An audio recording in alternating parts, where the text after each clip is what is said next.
Would you please stand for the reading of God's word? Listen to the word of the Lord. This is from Hebrews, the 2nd chapter, verses 5 through 9. For it was not to angels that God subjected the world to come, of which we are speaking. It has been testified somewhere. What is man that you are mindful of him, or the Son of Man that you care for him? You made him for a little while lower than the angels. You have crowned him with glory and honor, putting everything in subjection under his feet. Now, in putting everything in subjection to him, he left nothing outside his control. At present, we do not yet see everything in subjection to him, but we see him who for a little while was made lower than the angels, namely Jesus, crowned with glory and honor because of the suffering of death, so that by the grace of God he might taste death for everyone. This is the word of the Lord.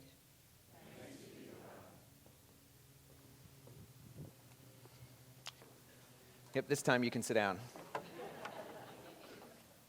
Yesterday afternoon I had a couple hours to work on my sermon, get it finished up before this morning.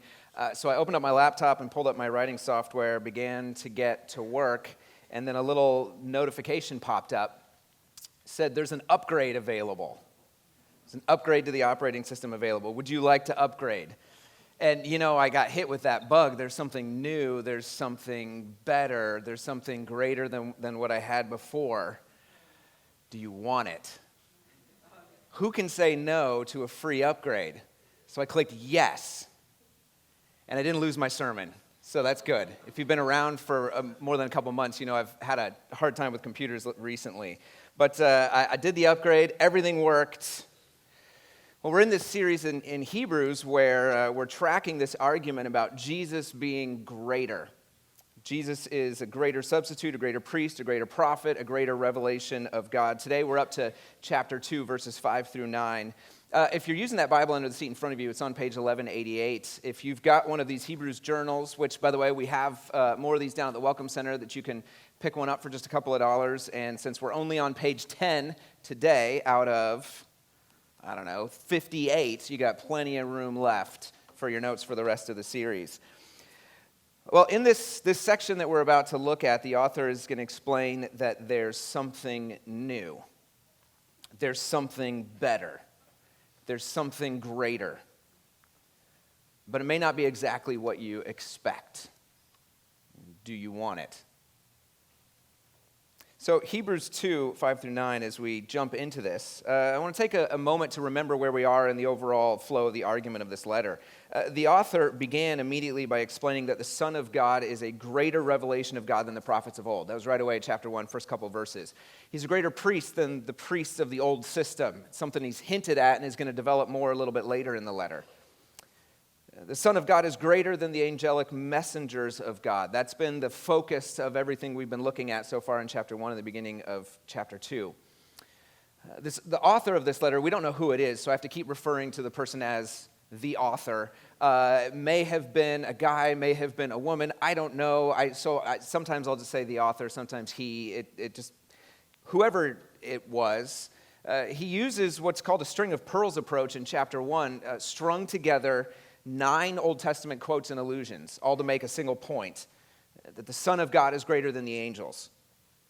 Chapter 2 began with a warning. Pastor Jeff handled that last week. If the testimony, the message we got from the angels was reliable, we should listen to it. Then if the Son of God is greater, how much more should we listen to the message from the Son of God? He's even more reliable than the angels is the implication. Don't ignore it. Now in today's section, chapter 2, verses 5 through 9, the author is finally going to identify for us who he means when he says the Son of God. So you notice he hasn't identified the Son of God yet. We're 2 chapters in, and he's only now telling us who is this one who is greater than the angels. Who's this one he's talking about? But before he tells us who it is, because he knows who it is, and we know who it is because we've been talking about how Jesus is greater for this whole series so far, he's anticipating an objection. right? If he's going to say Jesus is this Son of God who is greater than the angels, the immediate objection is, well, how can that be true? Jesus was a man, not a God, and a man who died. Gods don't die. So he's got to tackle this objection, this possible objection, first before he introduces who Jesus is. How can a man who died be a God greater than the angels? Doesn't make sense, doesn't compute. And it's a good question. So we'll jump into Hebrews 2, 5-9 and find out how the author answers it. Because it's interesting. What he does is, as he's going to do throughout the whole letter, is appeal to the Old Testament, specifically Psalm 8. We're going to look in kind of three broad movements this morning at Psalm 8 originally in context, and then Psalm 8 the way the author of Hebrews understands it, and then Psalm 8 as he explains it in the second half of this passage after he quotes it.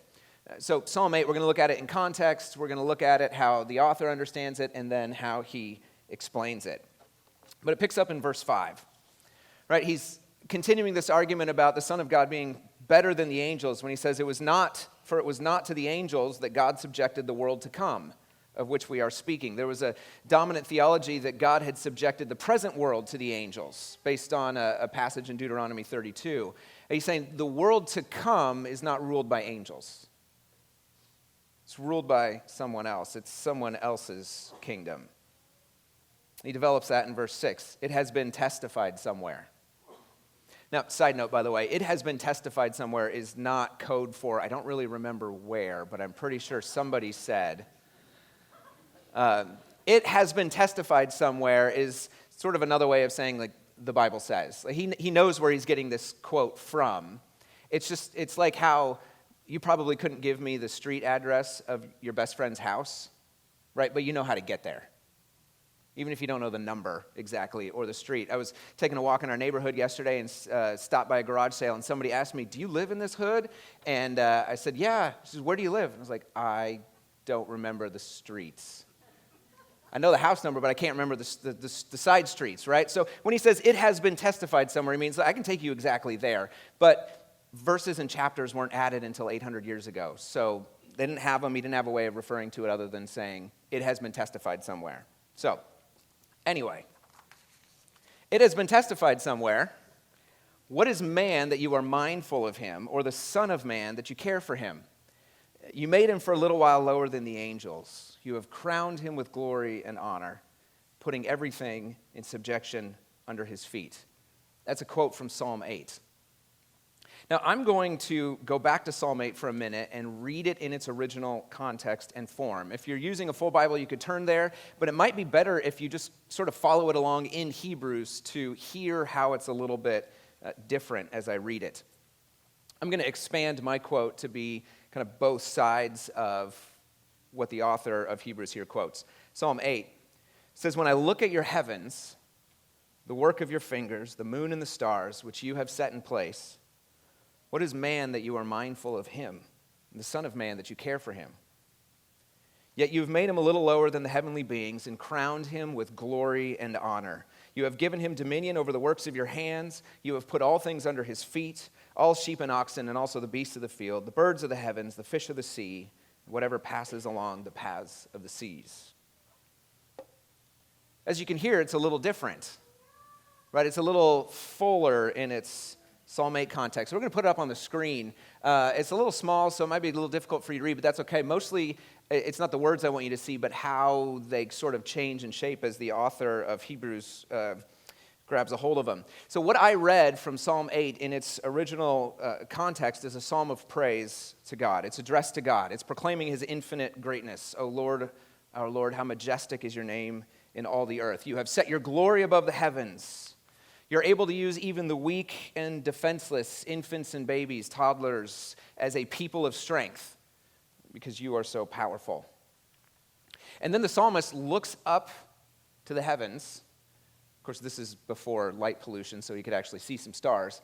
Looks up to the heavens, the work of your fingers. He says, I look at all of this, the sun, the moon, the stars, and I think, what is man? What is humanity? What are we that you would care about us at all? Look what you've created. Why do you pay any attention, any special attention to us? You say, when I think about how big the cosmos is, how vast and mysterious, how utterly regulated and yet utterly inscrutable the world outside my head is. I can't help but think of myself as small, as insignificant, as tiny, perhaps not worth much in the grand scheme of things. It reminds me of a classic Calvin and Hobbes cartoon where they're outside looking at the stars and it says, we're just a speck on a planet spinning through the galaxy. There's a contemplative moment before Calvin says, let's go inside and turn on all the lights. I need to feel bigger than that makes me feel, right? What is man? What are we, frail creatures, that God would pay any attention to us? But then the psalmist balances that perspective immediately. He says, yet you have made him, meaning humanity, meaning us, a little lower than the heavenly beings. Just a little bit lower than the angels. And you've crowned him, meaning humanity, meaning us, with glory and honor. The psalmist describes humanity with an incredible amount of dignity, saying that God has ordained a special role for the human race in the created order. We have a special place to have dominion over the works of God's own hands, all that God had created, the earth, everything in it. Now, dominion doesn't mean domination, though I'm sure that's mostly what we hear when we hear the word dominion. Dominion means to rule or sovereignty, a benevolent control. To have dominion over creation is to rule it the way a king should rule his people, not for his good, but for their own good. To have dominion over creation is to actively work to rearrange the raw elements of the world into an order that is most conducive to the flourishing of the world and the people in it. I'm the first of 5 boys, and quite often when my parents just needed to escape, thanks for that chuckle. When my parents needed a break, they'd put me in charge. I'm not thankful for that chuckle. You can imagine how well it didn't work as I sat on the couch and dictated to my brothers which of the chores on the chore lists that were mine they needed to do for me. That's domination, not the kind of dominion that we have in mind here. The role that God intended for humanity to exercise, it's a role given to us all the way back in Genesis 1, the origin story, to be co-rulers with God over his creation. That's why we're here. That's why you are here. To co-rule with God the part of creation over which you have authority.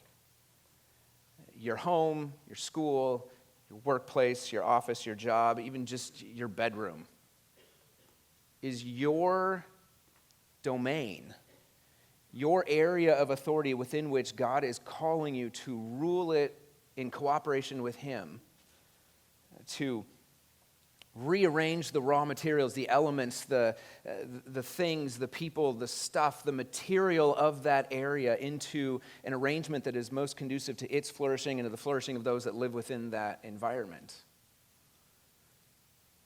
That's how God calls us to see the parts of the world over which we have authority. By doing that, literally, we erect signposts of peace, of shalom, that point the way towards the kingdom to come, the world to come, when we rule it with God the way he intended for us to. So when we look at this vast world and we're tempted to think we're so small and insignificant and frail to be of little to no value at all, this psalm reminds us God made us just a little lower than the heavenly beings, just a little lower than the angels. He crowned us with glory and honor, gave us a role to play, a job to do, to co-rule with him. This psalm is a glorious song to the dignity of humanity. But interestingly, throughout its use, Jewish theologians have consistently pointed to this psalm to emphasize the insignificance of people, rather than humanity's exalted rule as co-kings over the created order. And I think that's because the history of humanity is a failure to live up to this image. See, this psalm is not a picture of a bygone era of the garden before the fall, so much as it can be understood as a picture of what the world will look like one day. Throughout history, mankind has failed to live up to the role that God designed for us. The story of Adam, of Noah, of Israel, of Moses, of on and on, is the story of humanity failing to embrace our rule as co-rulers of creation. We've more often exploited creation than embraced it. We've used creation up rather than building it up. So as the author of Hebrews begins to anticipate the counter-argument that's going to come when he introduces Jesus as the Son of God, he knows he's going to face this challenge. How could Jesus be the Son of God? He was a man. He died. That doesn't compute. Gods don't die. So he turns to Psalm 8, a song about the dignity of humanity in the created order that God has ordained. And he looks at it and says, Psalm 8, if you look at it, Psalm 8 reminds me of something about Jesus. So he takes these words and he presents them here in kind of if you think about it, these words, which were about the kingly role that humanity was intended to play over creation, these words could be talking about Jesus and his ultimate kingly rule over us as we rule over creation. So he takes Psalm 8 and he isolates it from verse 3. First he takes verse 3 out of the context, just to go straight to this question, what is man that you are mindful of him? And then he expands the idea of putting all things under his feet beyond the animal kingdom by removing the reference to the animals. So it's not just about the lesser creation. Now it's all things will be in subjection. And he's reading this psalm in Greek, not the original Hebrew, and the guys who translated it from Hebrew into Greek made some interpretive choices that sort of changed a little bit the way he read the psalm. So heavenly beings becomes angels in his version of it. Becomes angel. There we go. And finally, he subsumes the phrase, you have given dominion over the works of his hands, underneath the idea of putting all things under his feet. So instead of the parallels there, we've got a sort of a threefold movement. What is man that you're mindful of him? And the Son of Man, common phrase to refer to Jesus, that you would care for him, and yet you've made him a little lower than the angels. So now, I think we make one more shift to get this from, into the Greek version that he's using in Hebrews 2, and here's what we have. What we end up with, since he's reading it through this Christological lens, he's got his Jesus glasses on, as he reads this psalm, these three lines there in verse 5 and following, they form a confession of faith that celebrates the three successive movements of the drama of redemption. The incarnation, the exaltation, and the final victory of Jesus. This almost becomes a confessional statement in the way we would recite a creed, like the Apostles' Creed or something like that. It says Jesus' past incarnation, his present exaltation, his future final victory of Jesus. This psalm now becomes about summarizing the ministry of Jesus among us. Incarnation, exaltation, final victory. I'll explain how these work out. The first stage is the incarnation. Now that him refers to Jesus, or can be taken to refer to Jesus, you can see how you have made him a little lower than the angels becomes a statement of incarnation. Right? Jesus, who is the Son of God, not God's first and highest created being. Jesus was not created. The Son of God is God himself, the second person of the Trinity, existing in an eternal Son to Father relationship with God the Father. And the Son of God became human. He added humanity onto his deity in order to experience death for us, as the author of Hebrews is about to argue. It's his incarnation when he chose to empty himself by taking on the form of a servant, by becoming like one of us, by becoming human. He made himself for a little while lower than the angels. That's his incarnation. The next stage is his exaltation. To exalt something means to lift it up, to raise it up, to get it up into this area where everyone can see it and so praise it. And in this phrase, you have crowned him with glory and honor. Our author of Hebrews sees Jesus' exaltation. Because Jesus died, because Jesus experienced death for all, he's worthy to be crowned with glory and honor, to be raised up and exalted over all. The last stage is his final victory. In those words, putting everything in subjection under his feet, what the original psalmist meant as a statement of humanity's rulership over creation, the author of Hebrews applies to Jesus as the ultimate king over all of humanity, over all of creation. His final victory, then, is a future reality, the ultimate state of the world at the end of all things. One commentator says it's because Jesus, the true king, became human that it became possible for him to fulfill the original intention of Psalm 8. In Jesus, the full dignity and destiny of humanity find their ultimate expression as all things, not just the animal world, are submitted to him. Now, seeing how we got to where the author of Hebrews uses Psalm 8 then can inform how we read the next couple of verses of Hebrews chapter 2, because he goes on now to explain how the incarnation, the exaltation, and the final victory, he goes on to explain each of them. And he starts at the end with the final victory, with the sort of immediate objection, which is in verse 8, the immediate objection being like, it doesn't look like there's been a final victory yet. Right, so he says, now in putting everything in subjection to him, he left nothing outside his control.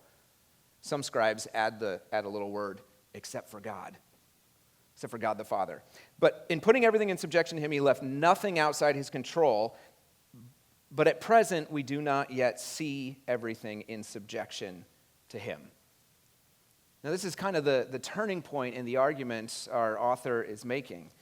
Before he can introduce who the Son of God is as Jesus, he has to explain that, okay, yeah, so we're reading this to see that Jesus will ultimately rule everything. You may remember, if you go back to chapter 1, where is it? Right there in verse 13, Psalm 110 is referenced, sit at my right hand until I make your enemies a footstool for your feet.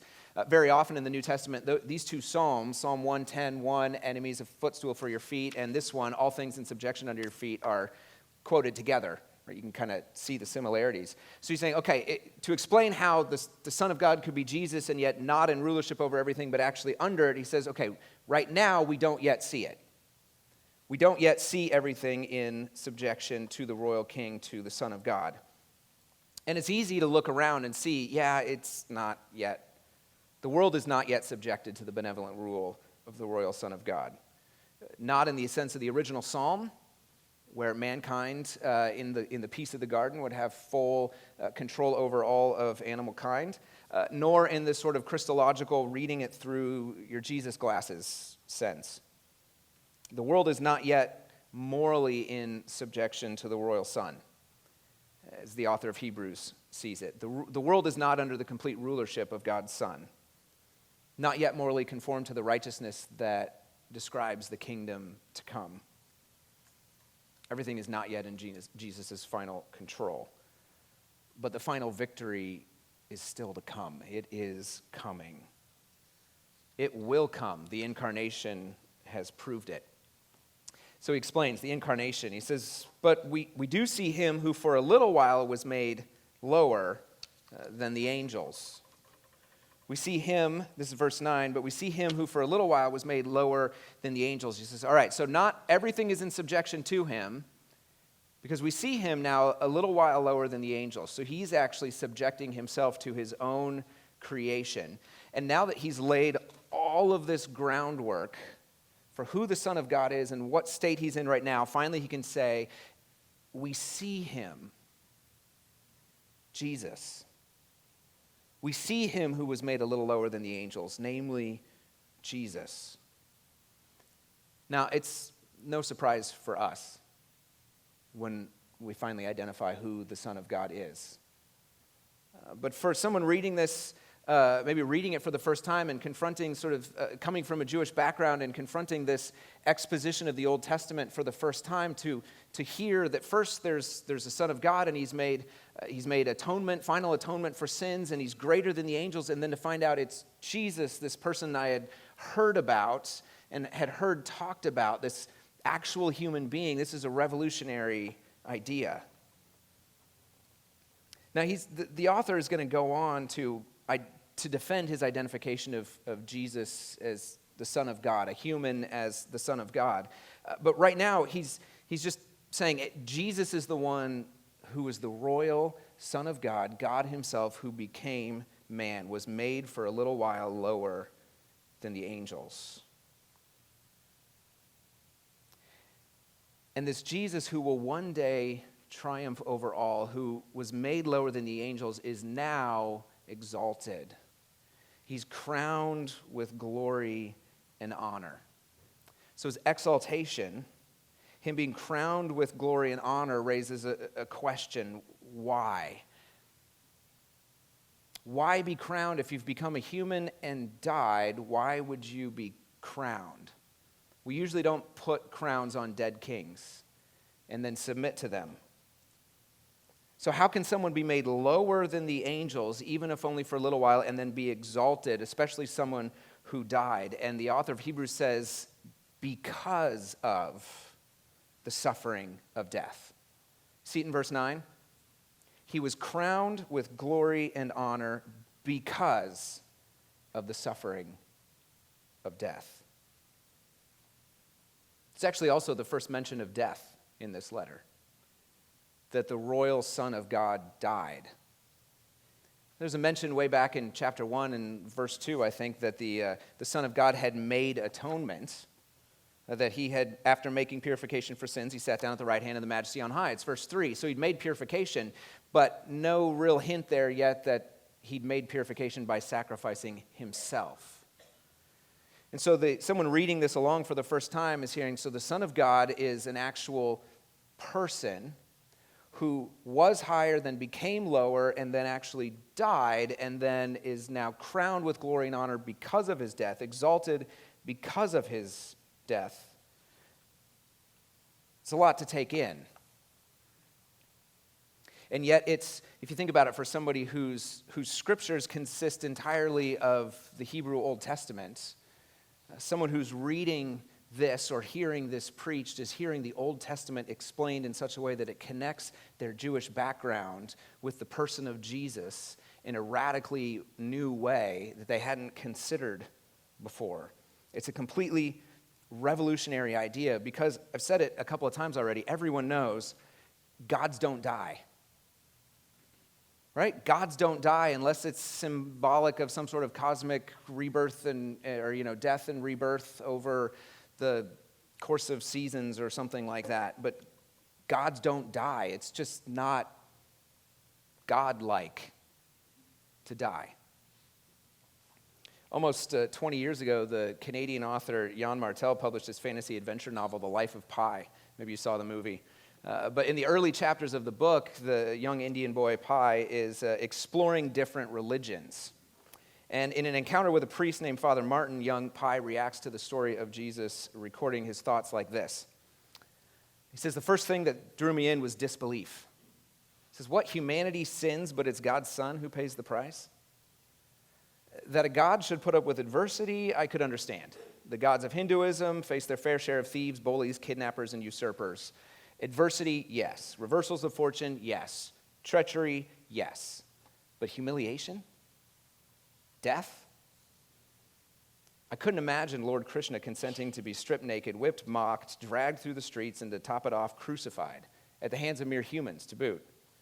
Divinity should not be blighted by death. It's wrong. It was wrong of this Christian God to let his avatar die.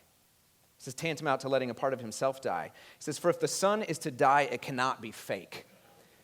If God on the cross is God shamming a human tragedy, it turns the passion of Christ into the farce of Christ. The death of the Son must be real.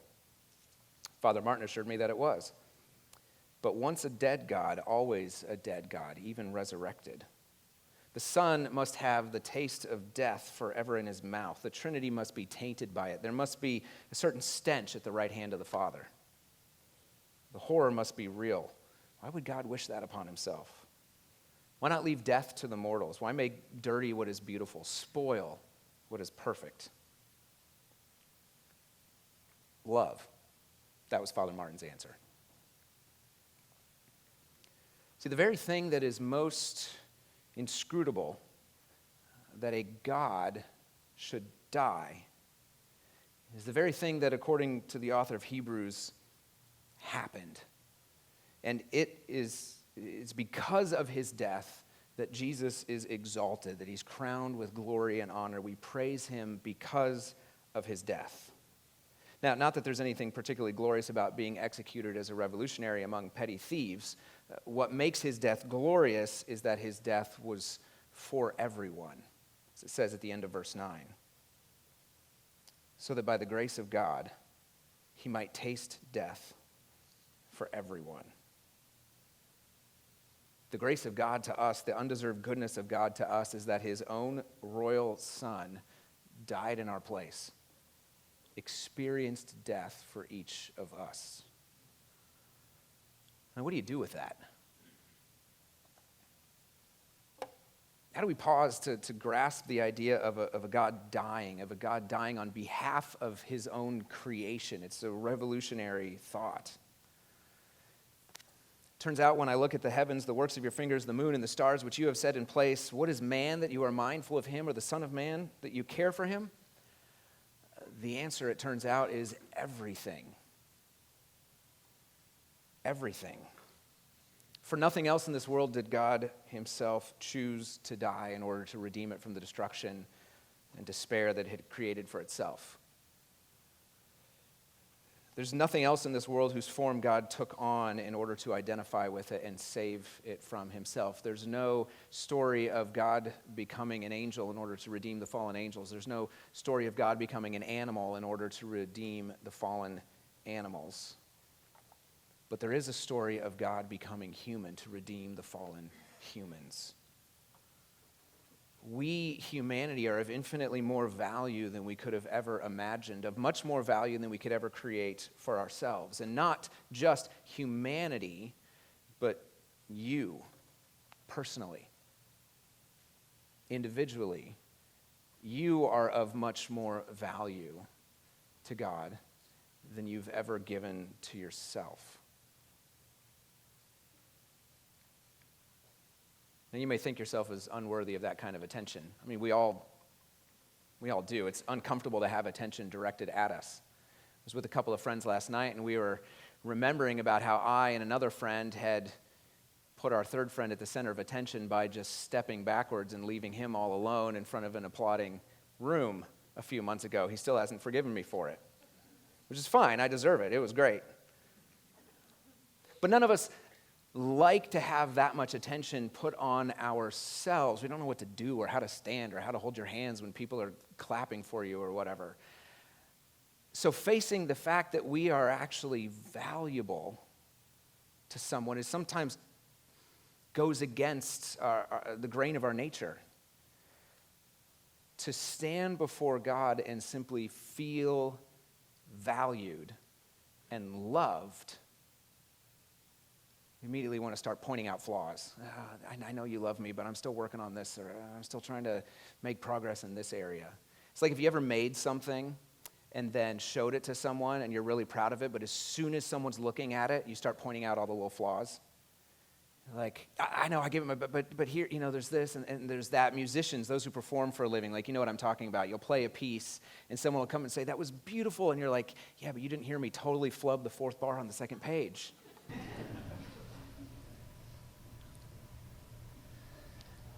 We are of infinite value to God, so much so that he was willing to taste death on our behalf. Now, taste, of course, in this context does not mean like he just took a little sample of death. Oh, yes, it's bad. Taste means to experience, to cognitively and affectively bring that experience into yourself. We're trying to get our 7-year-old daughter to try new foods. And every time we say, here, try this, you'll like it. She says, what does it taste like?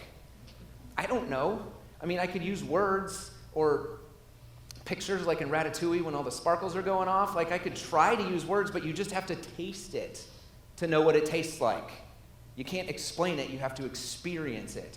And the Son of God tasted death, experienced death, entered death on our behalf.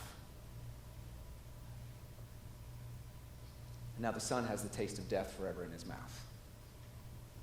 For you. Now, maybe you're the type of person where you've heard all this before. Yeah, God died for me, whatever. I'm not sure I buy it. Look, and I understand that. It is hard to believe sometimes. It's hard to make sense of. And if it were something I were trying to logically convince you of on the order of a mathematical proof, something like that, you'd be right to be skeptical. But Jesus is not a mathematical proof or a logical set of propositions you need to give assent to. He's a person that we want to introduce you to. We want you to meet.